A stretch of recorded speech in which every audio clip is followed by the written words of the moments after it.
चलो एनसीईआरटी से body fluids and circulation का रीडिंग स्टार्ट करते हैं, जो नीट के लिए बहुत इंपॉर्टेंट चैप्टर है। 18.3.2 Cardiac cycle. How does the heart function? Let us take a look. To begin with, all the four chambers of heart are in a relaxed state, i.e., they are in joint diastole. As the tricuspid and bicuspid valves are open, blood from the pulmonary veins and vena cava flows into the left and the right ventricle respectively through the left and right atria. The semilunar valves are closed at this stage.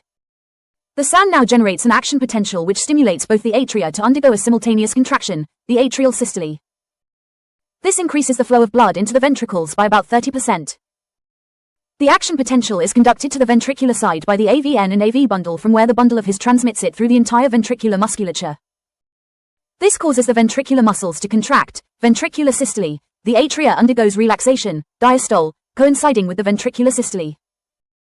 Ventricular systole increases the ventricular pressure, causing the closure of tricuspid and bicuspid valves due to attempted backflow of blood into the atria.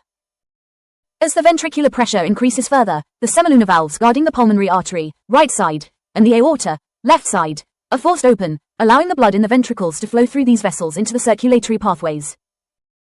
The ventricles now relax, ventricular diastole, and the ventricular pressure falls, causing the closure of semilunar valves, which prevents the backflow of blood into the ventricles. As the ventricular pressure declines further, the tricuspid and bicuspid valves are pushed open by the pressure in the atria exerted by the blood which was being emptied into them by the veins. The blood now once again moves freely to the ventricles. The ventricles and atria are now again in a relaxed, joint diastole state, as earlier. Soon the SAN generates a new action potential and the events described above are repeated in that sequence and the process continues. This sequential event in the heart, which is cyclically repeated, is called the cardiac cycle, and it consists of systole and diastole of both the atria and ventricles.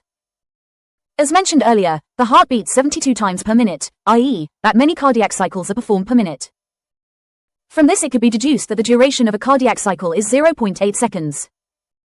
During a cardiac cycle, each ventricle pumps out approximately 70 milliliters of blood, which is called the stroke volume.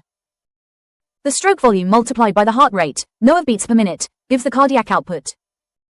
Therefore, the cardiac output can be defined as the volume of blood pumped out by each ventricle per minute and averages 5,000 milliliters or 5 liters in a healthy individual. The body has the ability to alter the stroke volume as well as the heart rate and thereby the cardiac output. For example, the cardiac output of an athlete will be much higher than that of an ordinary man.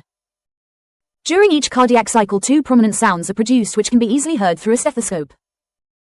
The first heart sound, lub, is associated with the closure of the tricuspid and bicuspid valves, whereas the second heart sound, dub, is associated with the closure of the semilunar valves.